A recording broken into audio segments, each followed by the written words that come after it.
tous, j'espère que ça va et aujourd'hui je vous retrouve comme tous les ans pour la seule vidéo Back to School que je fais, voilà, donc qui est un petit haul en fait de mes petites fournitures scolaires. Donc je vais tout de suite vous laisser avec la suite de la vidéo.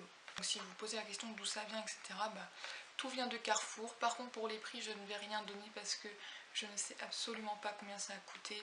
Donc déjà je vais commencer avec l'agenda, donc j'en ai pris un personnalisable, donc c'est la première année que je fais ça, tout simplement parce qu'en ce moment dans mon bullet etc, je pense que vous avez remarqué que j'aime trop dessiner, faire des collages etc, et du coup je me suis dit qu'un agenda personnalisable, comme ça au moins je pourrais faire un petit peu ce que je veux dedans et je pourrais changer un petit peu tout au long de l'année. Donc en fait c'est personnalisable avec une petite pochette zip, voilà, donc c'est super cool et l'intérieur est comme ça, donc c'est pas l'intérieur qui est ouf, les pages en plus sont toutes fines mais ça fera très bien l'affaire pour mon année de terminale. Comme je passe la fin de mon bac du coup l'année prochaine, j'ai dû reprendre un gros stock de feuilles Bristol, donc qui viennent toutes de la marque Esaconta.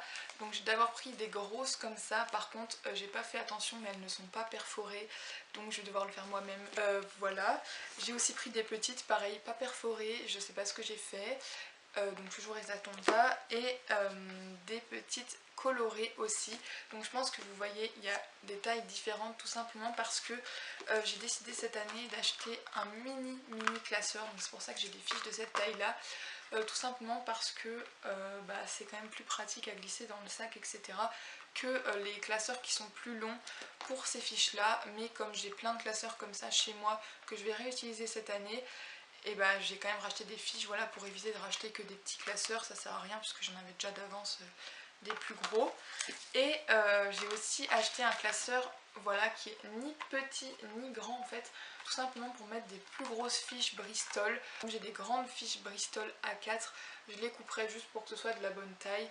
Et voilà, je me suis dit que ce serait peut-être pratique aussi. J'ai bien sûr repris un lot de pochettes et j'ai aussi des feuilles petits carreaux, gros carreaux, double et simple, mais j'en ai encore plein en fait à la maison en stock, donc j'en ai pas racheté pour cette année. Pour rester dans ce qui est des révisions, des classeurs, etc., j'ai pris 4 gros classeurs de la marque Elba, donc c'est vraiment mes classeurs préférés en fait, je prends vraiment que ceux-là tous les ans.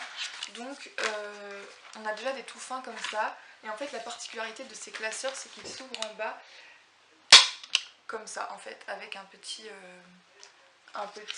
poussoir en fait, je sais pas trop comment dire. Donc j'en ai pris un vert comme ça et un bleu comme ça, et j'en ai pris des un petit peu plus gros de la même marque, un violet et un vert, parce que pareil j'en ai encore plein à la maison, donc j'en ai juste repris 4. Le dernier classeur que j'ai pris c'est un vraiment très gros, donc de la marque Esaconta toujours, donc à levier.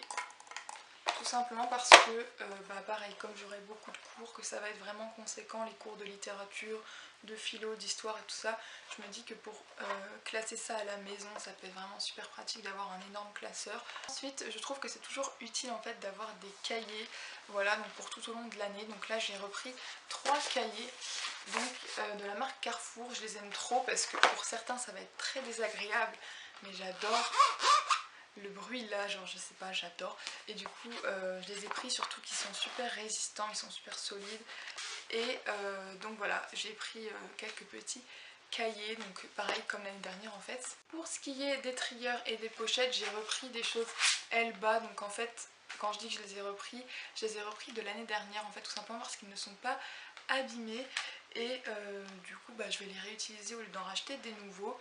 Donc voilà, c'est encore Elba. Et sinon je vous ai rien présenté de tout ce qui est petite fourniture du genre ciseaux, colle, taille crayon, stylo plume, etc. Parce que en fait je reprends la même trousse que l'année dernière, ma S-Pack, avec voilà tous mes stylos habituels en fait, que je vais pas vous représenter. Voilà, parce que du coup j'ai rien eu besoin de racheter puisque tout marche encore, et j'ai quelques petites réserves de colle, de blanc et tout ça chez moi, donc pas besoin de racheter. Et voilà, c'est la fin de cette vidéo. Donc je sais que vous aimez beaucoup les vidéos fournitures scolaires, c'est pour ça que j'en ai refait une cette année, même si elle était moins conséquente que celle de l'année dernière. Je vous la mets justement en barre d'infos, celle de 2017. Et puis moi je vous retrouve très prochainement pour une autre vidéo. En attendant, n'hésitez pas à me suivre sur les réseaux sociaux et à vous abonner. Bye!